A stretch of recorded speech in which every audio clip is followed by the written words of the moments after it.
Assalamualaikum warahmatullahi wabarakatuh. Halo pemirsa YouTube dimanapun Anda berada. Kembali lagi bersama saya Ramad Situmeang SHMA, yang tentunya di channel Aufum ID. Untuk video kali ini saya mau membahas tentang kredit macet atau eksekusi kredit macet. Namun sebelum saya melanjutkan video ini, jangan lupa subscribe, like, dan komen supaya channel ini dapat berkembang dan bunyikan loncengnya supaya Anda selalu mendapatkan video-video terbaru dari saya.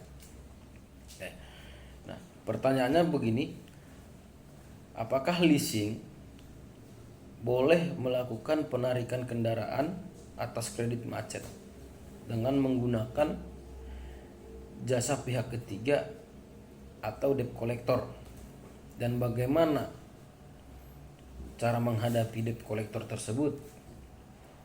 Nah, saya mau jelaskan sedikit tentang debt collector ini.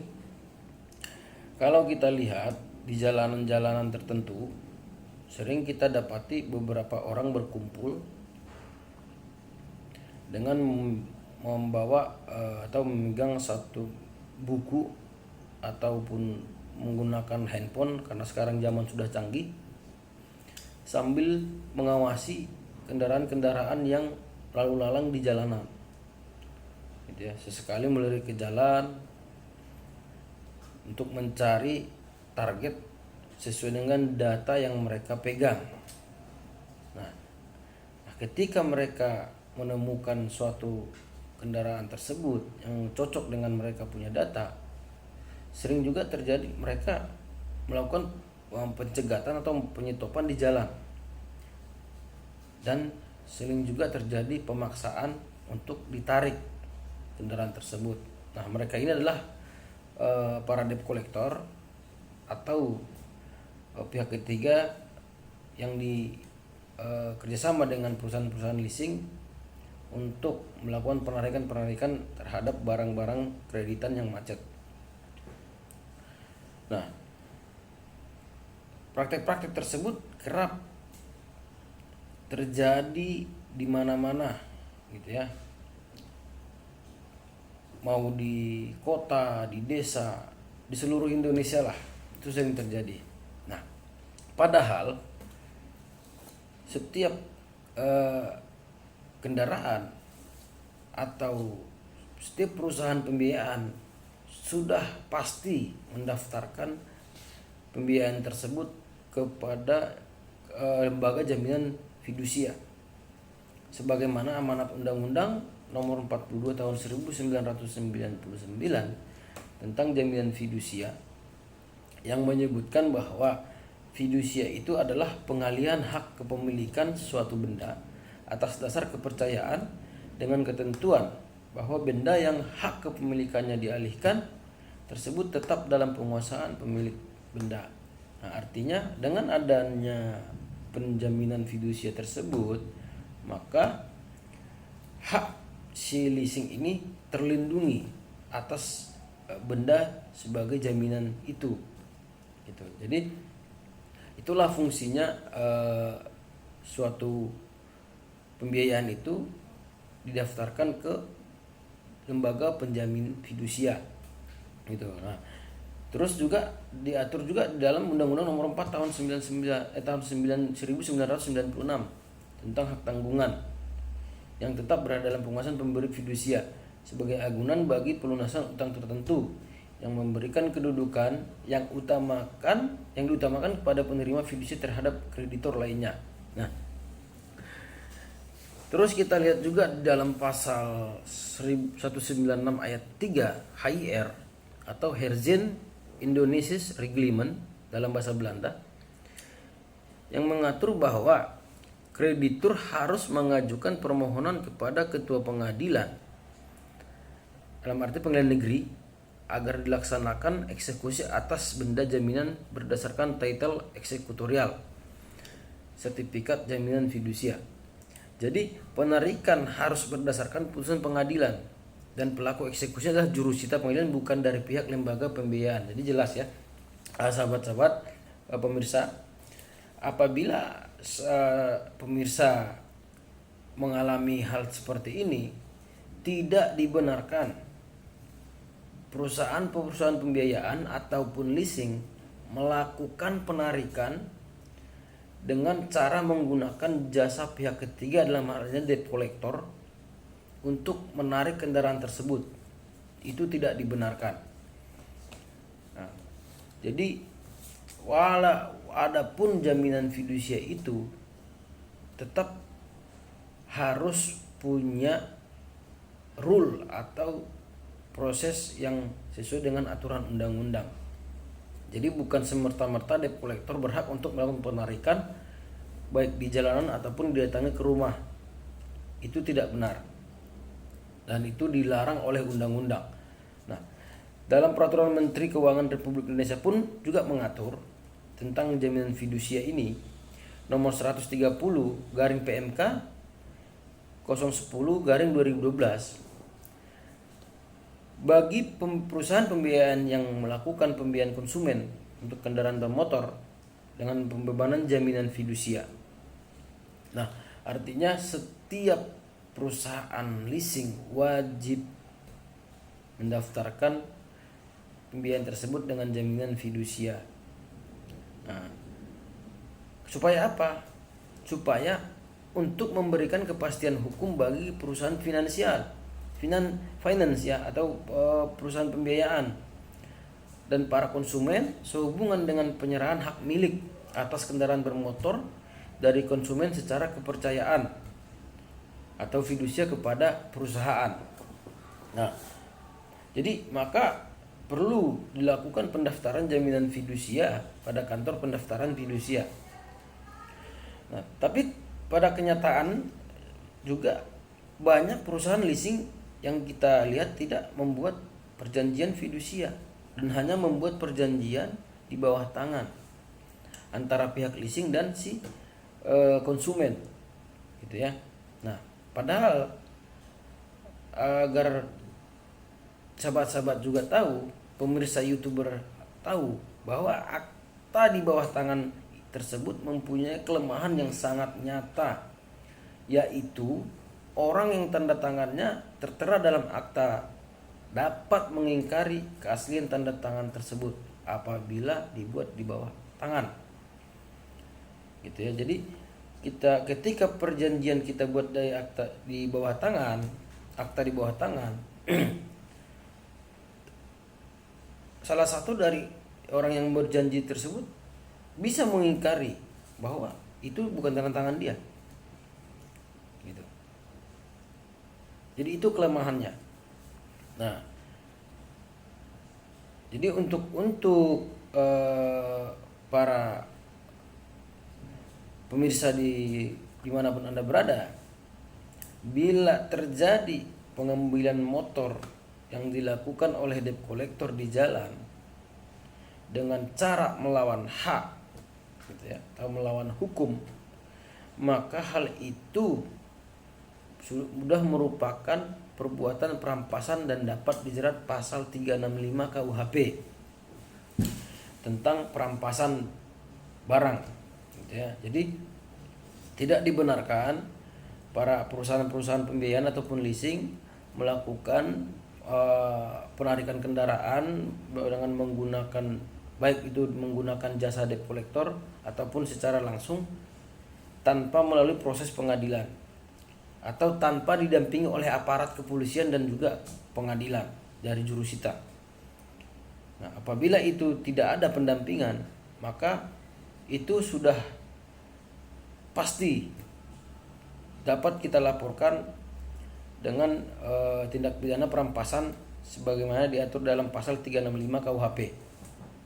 Nah, atau bila mana juga si debt collector tersebut mendatangi rumah lalu memaksa dan mengancam dalam untuk mengambil kendaraan bermotor tersebut, atau mengajak ke kantor leasing, gitu ya, dan memaksa untuk menyerahkan kendaraannya, gitu. Nah, terus apalagi dengan menggunakan tekanan, kekerasan atau ancaman-ancaman. Nah, itu juga sangat tidak dibenarkan. Nah, pemirsa dapat melaporkan hal tersebut kepada pihak berwajib dengan tuduhan pasal 368 KUHP. Nah, karena itu sudah merupakan pemerasan gitu ya. Jadi tidak dibenarkan, sekali lagi saya katakan tidak dibenarkan apabila penarikan dilakukan tanpa didampingi oleh aparat kepolisian dan juga jurusita dari pengadilan. Sekalipun si debt collector tersebut menunjukkan surat tugas ataupun surat kuasa. Gitu. Jadi perlu dipahami. Nah, juga kepada perusahaan finance tersebut juga, jika dalam tidak didaftarkan juga ke dalam jaminan fidusia gitu kan, padahal waktu saat melakukan perjanjian itu sudah ada kesepakatan bahwa akan didaftarkan ke lembaga penjamin fidusia, maka si lembaga finance atau si perusahaan finance ini, si leasing ini juga kita dapat laporkan dengan pidana penipuan dalam pasal 378 KUHP. Nah, jadi solusi yang dari saya yang perlu sahabat-sahabat pemirsa YouTube diingat, dipahami. Pertama, apabila si debt collector datang dan menarik paksa kendaraan Anda, baik itu di jalanan ataupun di rumah ataupun di mana tempat Anda di stop, hal yang perlu Anda lakukan pertama adalah kalian buatlah bukti sebanyak-banyaknya, seperti baca dengan teliti surat yang mereka tunjukkan, entah itu surat tugas, surat kuasa ataupun surat yang berkaitan dengan suatu kendaraan tersebut.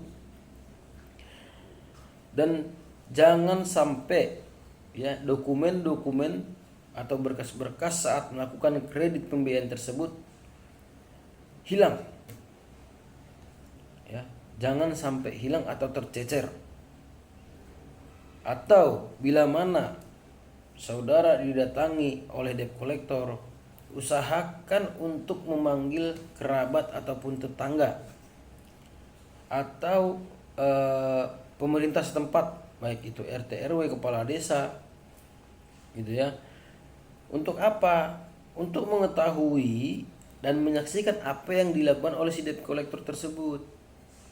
Nah, lalu Anda juga dapat merekam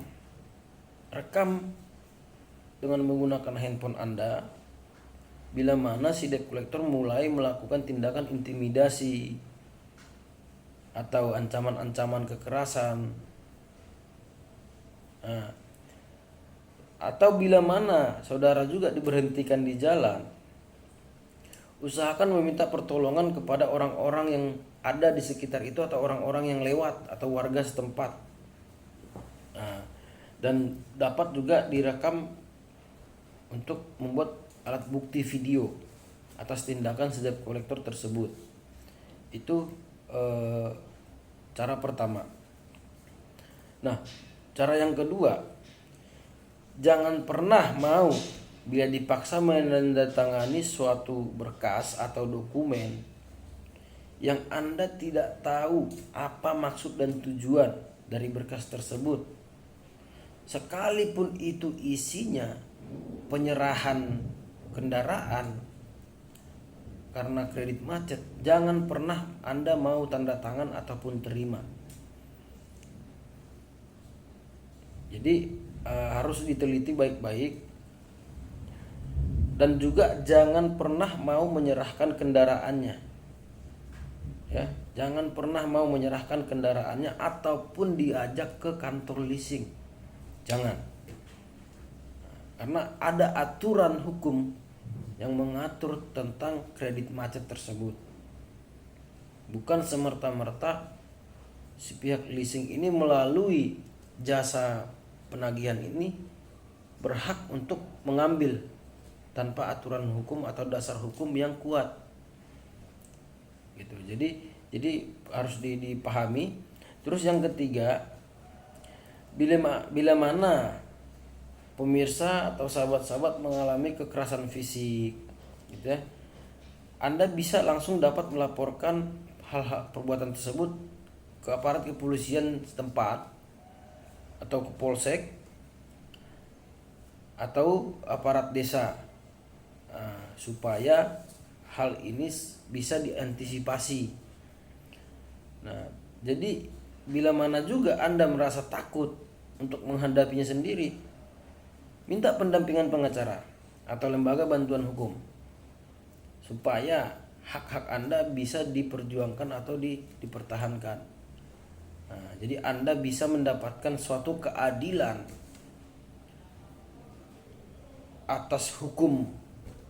Nah, walaupun sebenarnya sebagai konsumen yang sudah kredit macet dalam posisi sudah juga memang salah, tapi bukan berarti perusahaan-perusahaan pembiayaan atau leasing dapat melakukan perbuatan yang semena-mena atau sewenang-wenang tanpa mengindahkan aturan hukum yang ada. Gitu. Jadi pemirsa YouTube dimanapun Anda berada, ini perlu dipahami supaya tidak terjadi hal-hal yang tidak kita inginkan, atau supaya juga kita bisa mengantisipasi terjadinya suatu tindakan-tindakan di luar aturan hukum yang ada. Nah, jadi saya rasa seperti itu pemirsa. Semoga pemirsa YouTube dimanapun Anda berada dapat memahami apa yang tadi saya jelaskan dan bisa bermanfaat untuk Anda dan kita semua. Akhir kata, wassalamualaikum warahmatullahi wabarakatuh.